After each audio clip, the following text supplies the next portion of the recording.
Азыр бүгүнкү күндө министрибиз барып Россиядан макулдашып келген вакцина кече Бишкекке келди.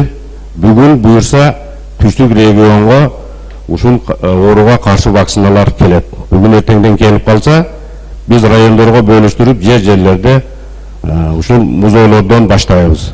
Ал эми күзүндө болсо Кыргызстан боюнча массалык түрдө буга каршы эмделүү жүрөт. Вакцинасы сүйлөшүлүп келген Россиядан, биофабрикадан келгенде иштер мугу менен жүрөт.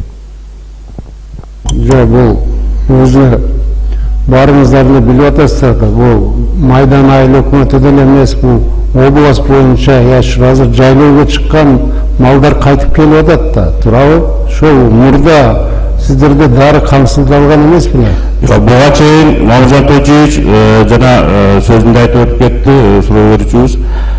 Яшырдын тиби көбүрөөк, 7ден тиби бар. Биз буга 3 тибине каршы эмдеп келгенбиз. О, Азия деп. Азыркы ооруган малдын тиби башка болуп атат. Бул Африкада катталган оору тиби болуп, азыр бул эми Борбордук Азия, Россия, Азербайжан ушактан бери маалыматтар бар. Ооруп атат. Эми ошол 5 валенттүүлүк вакцинаны сүйлөшүп келди.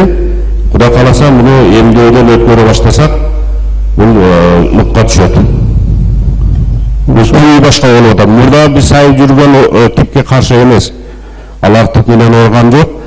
Баягы саат 1, саат 2 деген типтери бар. Ошо менен ооруп атат дейт. Азыр точно ошо дарыны алып келдиңиздерби? Азыр аксакал айтып атпайбы, укол кылып атабыз, ол действия болбой эле. Туура. Бул киши жана айткан 3 типке каршы берилип келген. Бул мына акыркы 15-20 жылдан бери бул катталган эмес. Азыр бул жаңы тиби деп айтып атат. Ошол эми 5 валенттүү деп коебуз. Ошол 5 тибине каршы эмдөө жүргүзүлөт. Бул кече күнү келди Бишкекке. Мен сүйлөштүм, бүгүн буюрса түштүк регионго вакциналар чыгат жолго.